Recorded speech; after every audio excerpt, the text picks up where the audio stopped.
युवराज बुध का एक राशि में निरंतर 66 दिनों के लिए गोचर होने वाला है।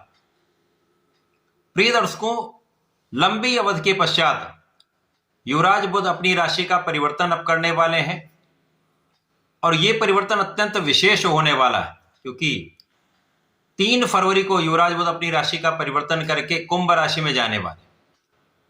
कुंभ राशि शनिदेव की राशि है, शनि और बुध का अति मित्र का भाव है। परंतु यहां पर सबसे महत्वपूर्ण बात यह है कि बुध यहां पर 66 दिन गोचर करने वाले हैं। अपने गोचर चक्र से अधिक लगभग 2 गुने से भी अधिक समय ये एक राशि में व्यतीत करने वाले हैं। साथ ही साथ यहां पर इनका कई ग्रहों के साथ युति संबंध बनेगा, परंतु राहु के साथ निरंतर ये प्रभाव में रहेंगे, जिसके कारण कहीं ना कहीं कुछ विशेष स्थितियां बनने वाली हैं और ये स्थितियां अत्यंत लाभकारी भी हो सकती हैं और कहीं कुछ समस्याग्रस्त भी कर सकती हैं। जय श्री गणेश, नमस्कार। मैं आचार्य संजय द्विवेदी। मेरे समस्त प्रबुद्ध दर्शकों का मेरे चैनल पे हार्दिक स्वागत है। प्रिय दर्शकों, आज मैं युवराज बुध के राशि परिवर्तन प्रभाव, उनके एक राशि में निरंतर 66 दिनों का जो गोचर होने वाला है उसका किस प्रकार का प्रभाव समस्त राशि पर पड़ने वाला है, आज मैं मेष राशि के जातकों के लिए बुध के इस राशि परिवर्तन का, इस परिवर्तन में जो ग्रहों के साथ संयोग बनेंगे तथा राहु के साथ जो इनका युति प्रभाव चलेगा उसका किस प्रकार का प्रभाव प्राप्त होने वाला है, किन भावों में वृद्धि होगी अथवा कहीं पर समस्या होगी तो उसका क्या निराकरण है, संपूर्ण विश्लेषण मैं पूर्ण तरीके के साथ करने जा रहा हूं। प्रिय दर्शकों, इस राशि फल को आप अपने लग्न तथा राशि दोनों के अनुसार देख सकते हैं। बुध एकमात्र ऐसे ग्रह हैं जो अपना संपूर्ण प्रभाव त्वरित प्रदान कर देते हैं, इसीलिए इनको क्विक रिस्पॉन्स प्लैनेट कहते हैं। इसी प्रकार से ये अत्यंत संवेदनशील ग्रह हैं। जिस ग्रह के प्रभाव में आएंगे, जिस ग्रह के साथ में होंगे, जिसकी दृष्टि के प्रभाव में होंगे, तो इनका उसी प्रकार से प्रभाव भी परिवर्तित होता है। अब ये अत्यंत महत्वपूर्ण ग्रह भी हैं, क्योंकि इस जगत में कोई भी ऐसा कार्यक्षेत्र नहीं जहां पर बुध का प्रभाव नहीं होता है। बुध के बिना तो कोई कार्यक्षेत्र संभव ही नहीं है, क्योंकि जहां पर वाणी है वहां पर बुध है, जहां पर ज्ञान है, शिक्षा है, वहां पर बुध है, जहां पर बुद्धि बल है वहां पर बुध है, जहां पर कला है वहां पर बुध है, जहां पर व्यापार है वहां पर बुध है। तो बुध के बिना तो कुछ संभव ही नहीं। 3 फरवरी को जब ये राशि परिवर्तन करके कुंभ राशि में जाएंगे तो मेष राशि के लिए ये एकादश भाव बनता है। प्रिय दर्शकों, कुंडली का एकादश भाव जो आय का या लाभ का भाव है, इस भाव में समस्त ग्रह अच्छा प्रभाव देते हैं, चाहे वो नकारात्मक ग्रह ही क्यों ना हो। अब राहु का यहां पर पहले से ही गोचर चल रहा है। राहु यहां पर 100 नक्षत्र में होकर महाबलवान स्थिति में है और ये शनि की राशि में गोचर कर रहे हैं, जो उनके मित्र की राशि है। बुध और शनि का मित्रवत भाव है, तो कुंभ राशि में बुध बलवान हो गए और यहां पर लाभ का भाव अत्यंत महत्वपूर्ण भाव है, जहां पर ये अच्छा प्रभाव देंगे, परंतु राहु का भी प्रभाव प्राप्त होगा। तो आज जहां जहां पर ये अच्छा प्रभाव देने जा रहे हैं और जब ये समस्याग्रस्त होंगे या राहु के साथ ग्रसित होंगे, जड़ दोष बनेगा, उस समय किस प्रकार की सावधानी आपको रखनी चाहिए। प्रिय दर्शकों, बुध का ये गोचर 3 फरवरी से आरंभ होकर 10 अप्रैल तक चलने वाला है। इस अवधि में मेष राशि के लिए एकादश भाव में ये गोचर करेंगे और पराक्रमेश तथा षष्ठेश होकर ये गोचर कर रहे हैं।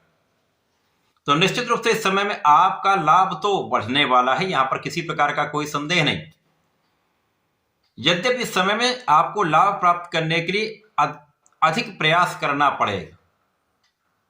कहीं ना कहीं कोई ना कोई कार्य आपका अवरुद्ध होगा, परंतु आपके निरंतर प्रयास से वो कार्य सिद्ध भी होंगे, उसका लाभ भी आपको प्राप्त होगा। इस समय में विशेष रूप से आपके ज्ञान और शिक्षा का भाव पहले से अधिक प्रबल होगा। अकेले राहु कहीं ना कहीं मन को भ्रमित करते हैं, परंतु जब यहां पर बुध का साथ मिल जाएगा और बुध बुद्धि के कारक है, तो यहां पर आपके पंचम भाव को ये प्रबल कर देंगे। आपकी बुद्धि का बल पहले से अधिक हो जाएगा, आप विवेकशील रहेंगे और आप अपने बुद्धि का सही उपयोग सही दिशा में कर पाएंगे। तो इस समय में आपका परिणाम आपके इच्छा के अनुसार आ सकता है। इस समय में शिक्षा में आपकी प्रगति निश्चित रूप से होगी, आपका विवेक जागृत रहेगा। परंतु 8 फरवरी से लेकर 18 फरवरी का जो समय है, उस बीच में राहु के साथ ये बहुत निकट होंगे, जिसके कारण इस समय में यदि आपने जल्दीबाजी की या किसी के प्रभाव में आप आकर आपने कोई डिसीजन लिया या किसी के बहकावे में आपने कोई काम किया, तो वहां पर काम बिगड़ सकता है। इसी प्रकार से जो जातक पढ़ाई कर रहे हैं, विद्यार्थी हैं, उनको किसी और के कारण अपने पढ़ाई का भाव पीड़ित नहीं करना है। किसी और के अनुसार अपने आप को पढ़ाई में नहीं लगाना। आप अपने बुद्धि बल के अनुसार, अपने ज्ञान के अनुसार, अपने आत्मबल को प्रबल करते हुए ज्ञान प्राप्त करिए। भ्रमित होने की आवश्यकता नहीं है। किसी ने समझा दिया कि ऐसे पढ़ना है, किसी ने समझा दिया इस प्रकार से पढ़ना, आपको जैसा बताया गया है, जैसे आपके शिक्षकों ने, जैसे आपके गुरुओं ने बताया, वैसा ज्ञान आप लेते रहे। नहीं समझ में आता है तो अपने पिता से, अपनी माता से, अथवा अपने घर के बड़ों से अथवा गुरु से आप इसके लिए संपर्क कर सकते हैं। उनसे आप अपने समस्याओं का निस्तारण करा सकते हैं। इस समय में संतान पक्ष भी अच्छा रहेगा तथा इस समय में कहीं ना कहीं एक भटकाव तो अवश्य होगा। जो एक समय आपको मिल रहा है जब आप 8 से 18 फरवरी का समय, यहाँ विशेष रूप से मन पढ़ाई के अतिरिक्त अन्य कामों में लगेगा, पढ़ाई में उतना नहीं लगेगा। तो यहाँ पर आपको बहुत ध्यान देना है, भ्रमित होने से बचना। बाकी व्यापारिक भाव आपका प्रबल रहने वाला है। व्यापार में पहले से अधिक उन्नति होगी। अचानक ही काम में प्रगति हो जाएगी। केवल जो 10 दिन का समय फरवरी में है, इसी प्रकार से एक जब ये वक्री होंगे और वक्री के पश्चात एक समय ऐसा आएगा जो अब मार्च के आसपास आपको प्राप्त होगा, उसमें भी लगभग 7-8 दिन का समय आपके लिए कष्टकारी हो सकता है, क्योंकि उस समय जड़ दोष बन जाएगा और जड़ दोष में जो आपका कार्य क्षेत्र है वो प्रभावित होगा, आपका व्यापारिक क्षेत्र प्रभावित होगा, आपका प्रोफेशन प्रभावित होगा, जिसके कारण वहां पर स्थिति स्थिर हो जाती है। जड़ का अर्थ है स्थिर हो जाना, अर्थात बहुत प्रगति नहीं होगी।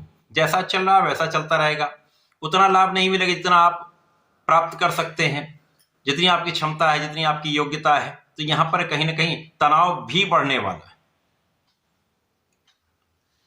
इस पूरे समय में, इस पूरे गोचर काल में धन का विशेष लाभ आपको प्राप्त होगा। आपकी इनकम में वृद्धि अवश्य होगी। ज्ञान से आप अपने समस्याओं का निस्तारण अवश्य कर पाएंगे, क्योंकि जब भी राहु और बुध का संबंध बनता है तो बुद्धि अत्यंत कुशाग्र हो जाती है। यदि आप अपने बुद्धि बल को सही दिशा में लगा लेंगे तो कंस्ट्रक्टिव काम होंगे, और यदि कहीं भ्रमित होकर या कि दूसरे के प्रभाव में आकर काम किया तो कहीं ना कहीं यही भ्रम समस्या का कारण बन जाता है। आपको दिग्भ्रमित कर सकता है, आप डिसीजन नहीं ले पाते, विचार शून्य हो जाते हैं। तो ये विवेक जो है आपका, यहाँ पर आपको जागृत रखना है। व्यापारिक भाव में भी जल्दीबाजी नहीं करनी है। अपनी नौकरी में भी बहुत सामंजस्य के साथ आपको चलना चाहिए, अपने बुद्धि बल का उपयोग करना चाहिए। तो ये कहीं ना कहीं समस्याओं का निस्तारण आप आसानी से कर पाएंगे। अब बुध यहां पर अचानक ही आपको नौकरी की प्राप्ति करा सकते हैं। जिन जातकों को नौकरी की आवश्यकता है उनको नौकरी मिल जाएगी। नौकरी है, वहां पर अच्छे अवसर चाह रहे हैं तो वो भी आपको प्राप्त हो जाएगा। अब वहां पर आपको बहुत निष्ठा के साथ काम करना है। निष्ठा के साथ यदि आप अपने काम में लगे रहते हैं तो समस्या कम से कम होगी। यदि जो आप अपना काम जो भी कर रहे हैं, यदि किसी अन्य के प्रभाव में जो आपको असाइंड काम दिया गया है वो आप उसी के अनुसार करें, किसी के प्रभाव में आकर यदि काम करेंगे तो विशेष रूप से समस्या होगी। यहां पर साझेदारी में कुछ काम कहीं ना कहीं डिस्टर्ब हो सकता है। यहां पर भ्रम की स्थिति के कारण, संशय के कारण साझेदारी में तनाव आ सकता है या कुछ कानूनी समस्याओं का भी योग बन सकता है। तो यहां बहुत ध्यान देने की आवश्यकता है। इसी प्रकार से समय में आपका कुछ ऋण बढ़ सकता है। बिना कारण से लोनिंग कराने से आपको बचना चाहिए। जो व्यापारी गण हैं उनके लिए तो आवश्यकता है तो करें, नहीं आवश्यकता है तो नहीं करना चाहिए, क्योंकि इस समय जो ऋण आप ले लेंगे उसके कारण कहीं ना कहीं कुछ समस्या अवश्य उत्पन्न होगी। ऋण को चुकाने में कुछ समस्या हो सकती है या ऋण प्राप्त करने में ही कहीं ना कहीं समस्या आएगी। बाकी समय में आपके पीठ पीछे कुछ शत्रु बनते रहेंगे, उनका पराभव होता रहेगा, परंतु ये जो शत्रु हैं वो आपको डिगाने का प्रयत्न करते रहेंगे, जिसके कारण आपका तनाव बढ़ने वाला है। तो इस समय में बीच के 7-8 दिन फरवरी में, 7-8 दिन आपके मार्च में कुछ डिस्टर्ब रहेंगे, कुछ समस्याग्रस्त रहेंगे। तो यहाँ पर विशेष रूप से आपको अपने ज्ञान का उपयोग, अपने बुद्धि का प्रयोग तथा डिसीजन मेकिंग में बहुत सावधानी रखनी चाहिए, क्योंकि राहु यही करते हैं, आपके मन में ऐसी स्थितियां ला देते हैं कि आपको समझ में नहीं आता मुझे करना क्या है। सही दिशा और गलत दिशा का आपको ज्ञान नहीं होता है, तो उस समय में समस्या हो जाती है, क्योंकि बुद्धि जड़ हो जाती है और ये दोष समस्या उत्पन्न कर देता है। लेकिन परंतु बाकी का समय जो है वो आपके लिए अत्यंत विशेष है। विशेष रूप से राजनीति के लोगों के लिए बड़े अवसर की प्राप्ति, नए नए काम बन सकते हैं, ऐसे ऐसे काम बन जाएंगे जहां पर आपको उसकी आशा भी नहीं होगी। तो ये एक लंबा परिवर्तन है, बुध का परिवर्तन कुछ विशेष देने वाला है। केवल ध्यान लगाकर उसको समझने की आवश्यकता है, सावधानी से काम करने की आवश्यकता हो। इस पूरे समय में आपको अपने परिश्रम को बनाए रखना है, भाई बहनों से मतभेद नहीं रखना है, अच्छे मित्रों का साथ लेकर चलना है। तो आप निश्चित रूप से समय को अच्छे से पार भी कर जाएंगे और अच्छे लाभ भी प्राप्त कर पाएंगे। इस समय में आपको गणपति महाराज की आराधना करनी चाहिए। ओम गंग गणपतये नमः का नित्य एक माला का जप अवश्य करें।